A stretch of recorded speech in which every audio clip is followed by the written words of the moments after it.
If Iran abandons its nuclear program, will Israel do the same? What do you think? Probably not, is my guess. Israel's spokesperson launches into tirade over a pointed question. So that was the question to her. If Iran abandons its nuclear program, will Israel do the same? So, do you want to hear her response? It's priceless. If Iran is expected to abandon its nuclear program, is Israel ready to do the same?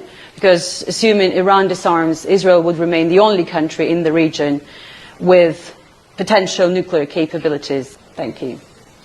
Okay, so as the Foreign Minister Gideon Saar said, is the most important thing is the objective.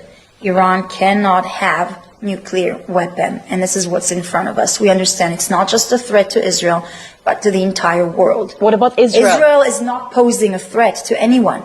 We don't have any ambitions in any other country. Iran has ambition in the entire Middle East.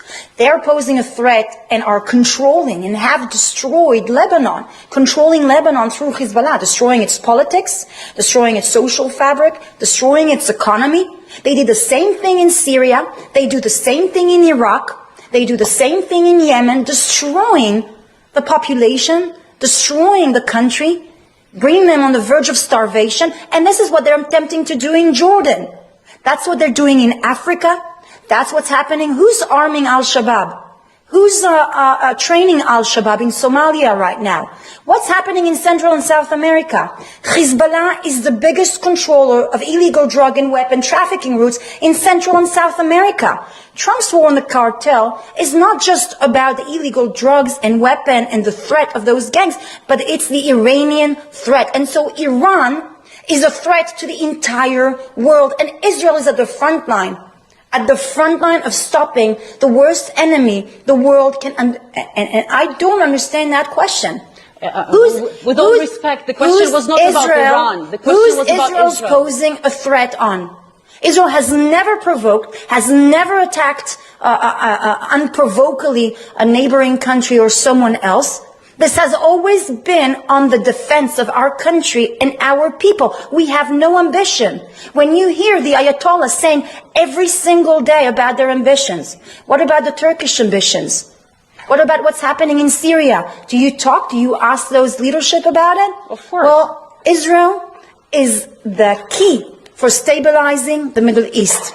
So if Iran abandons its nuclear program, Israel will do the same? Israel is what's stabilizing the Middle East.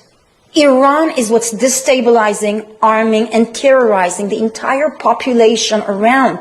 Do you know what we've been through? Not just the Israeli people, the Lebanese people, the Iranian people, the Yemenite people. They yearn for freedom, for food, for economical prosperity. And who's preventing that?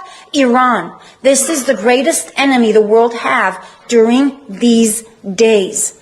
And so this arming Iran is not Israel's interest. It's your interest. It's international community's interest. Try and imagine what is happening right now in the Middle East with with nuclear weapons. It's not just a threat on Israel. It's a threat on the entire world.